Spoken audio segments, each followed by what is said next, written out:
Very welcome to this new episode of Off to 7,000 Islands. And today is part 3 of our little video series about culture shock, and maybe today is the most important part of this series because we talk about how to overcome culture shock. What are things you can do to actually make it better and easier?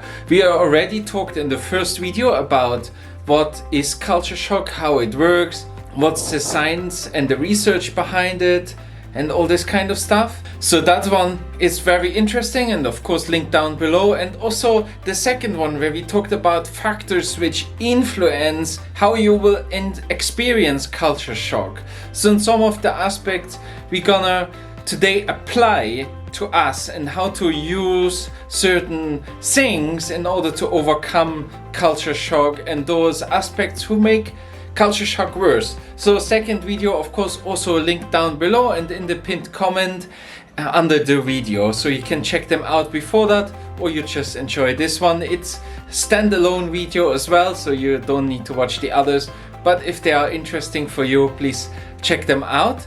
And I would really like to ask you for a like, because those videos are quite hard to make, because I'm actually reading real science behind it, research behind it, and that takes lots of time, so would be appreciated if you leave it a like and don't forget it in the end.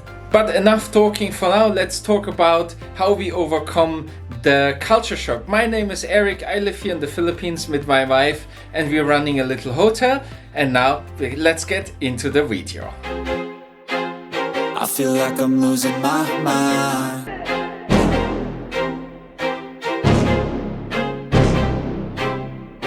And now, very important, of course, what can be done?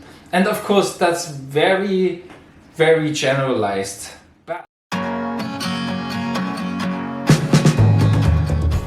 for example, before you go somewhere, have information about that country, about the culture there, and sometimes there's courses about it when you work somewhere else. When I moved to England, for example, I had a course before I could go there, because it's also not just a new place but a new work as well. That was quite cool actually to think about that. And then also, of course, there's often books about it. I read a book about the Philippines which was very helpful. And there's also lots of social media, for example YouTube videos who display the culture for real. So that's a bit tricky, because some are definitely overstating how cool things are in another country, and you want to look for people who are more realistic, and some are super negative as well. So that's all this kind of aspect you need to think about it, and it's quite tricky sometimes to get a real picture in social media. That's also for Facebook groups. There's lots of Facebook groups out there for foreigners living in a particular country, and sometimes it's tricky to really see what things are really like when you listen to them.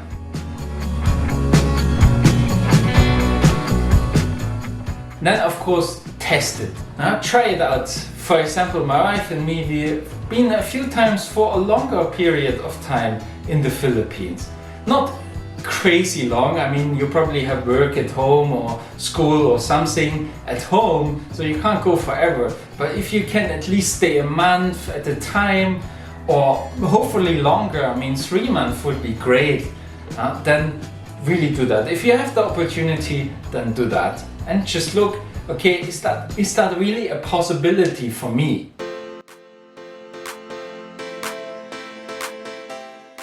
Another aspect is, especially when you come for work, that hopefully you have a slower start. You just don't get thrown in.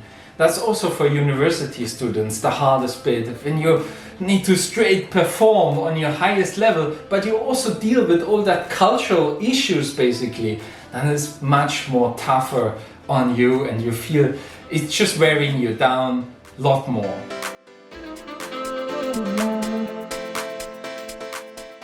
Then, of course, things like belonging. You want to belong somewhere. You want to be part of clubs, or if you're a Christian like us, we go to a church, and there we have things in common with the other people, and we just have a place where you can belong to. Often universities have international groups, and there's international groups around the university. But for international workers, it's often more difficult to find that. But you can maybe join a sports club or a gym, which is more social, where not everyone just jogs with their headphones on, basically. Things like this. And then it's often really helpful if both sides are aware that the other side might not understand all unwritten laws about that culture. Yeah, when I talk with other people and they know, okay, maybe he doesn't really understand how Filipino culture works because he is a German, he just moved here, then they can be much more forgiving of my mistakes, which I make, or definitely will make. So that's like one aspect. Awareness is definitely needs to be added to that to be a more positive experience.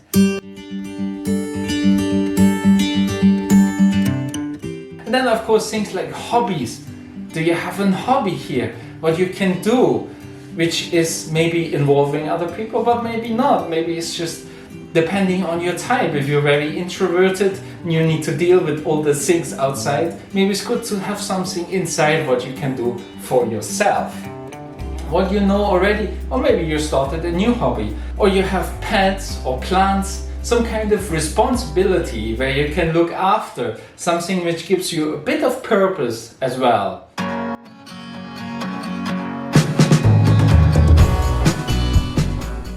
And then, of course, purpose, on the topic of purpose, there's also the aspect of work itself. If you work as a retired person and you just retired, you're already dealing with the just retirement and you don't have work anymore. And then you're also dealing with culture shock. That's often observed that people straight after retirement move to another country, and then two things at once happen, two drastic life events basically at once, which are very tricky.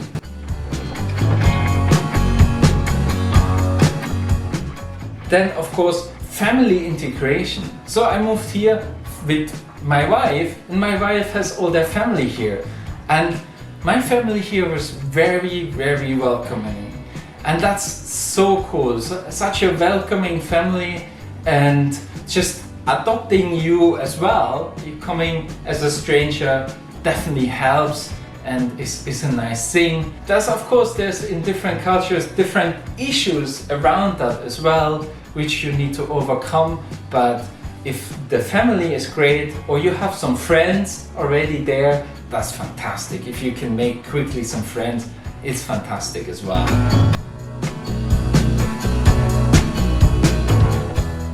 And then of course the language. Learn the language, which is a huge struggle for me.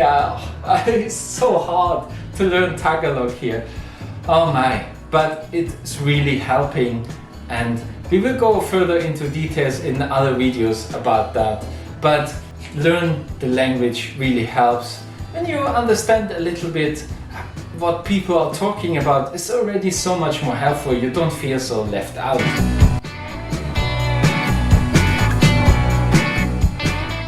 And then, as last point, contact to other foreigners. And that's a bit tricky, because that can be helpful, but it's not necessarily helpful. You know, if you just hang out with other Germans, or in the UK it was like you could see lots of international students, and then the Chinese students would only hang out with the Chinese, and the Indian only with the Indians, and the Germans only with the Germans, and so on.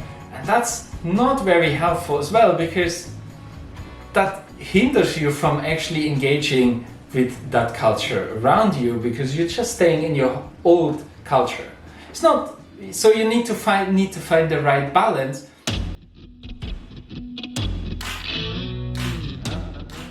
And that brings us to the last point, and that is getting stuck at the bottom. And just a little short recap on what we are talking about right now. So if you remember from the first video, the U shape of our culture shock model, and that we have the honeymoon stage in the beginning when we are excited and all this kind of stuff, and then we get into the crisis, like reality comes in and it's getting hard.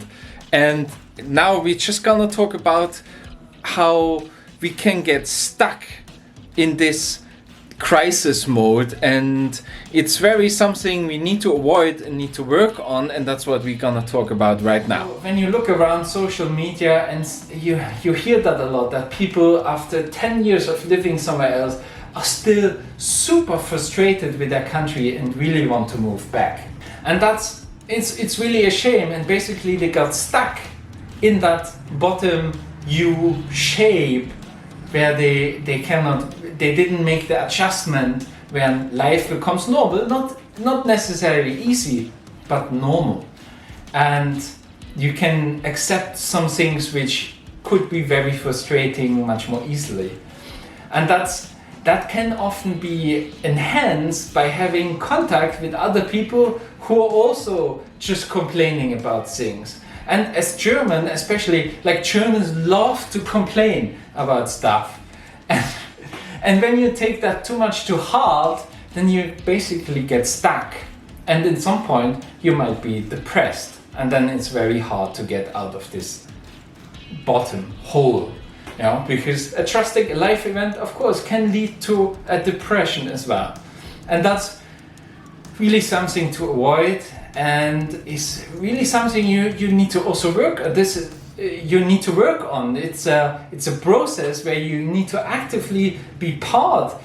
Yeah, for example, maybe you need to just ignore some things and say to yourself, okay, I'm not getting involved. I mean, it is a huge problem, but it's not my problem. And so that's also the aspect of life which can be happening. So I really hope you enjoyed it. You have learned something, hopefully. And if you watch it to the end, you have not given it a like, please give it a thumbs up. That would really encourage me to keep on doing some of the videos. We will continue some of the aspects. And if you have any suggestion, any critics, or any questions about it, well, just write them in the comments down below. It would be fantastic. And we see you in the next one. As I said, on this channel, we have travel things, life in the Philippines, and we have also this kind of aspects because they're just important to me to sometimes use some of my things I learned and know how to study them as well and pass them on to you. So thank you for watching and see you in the next one.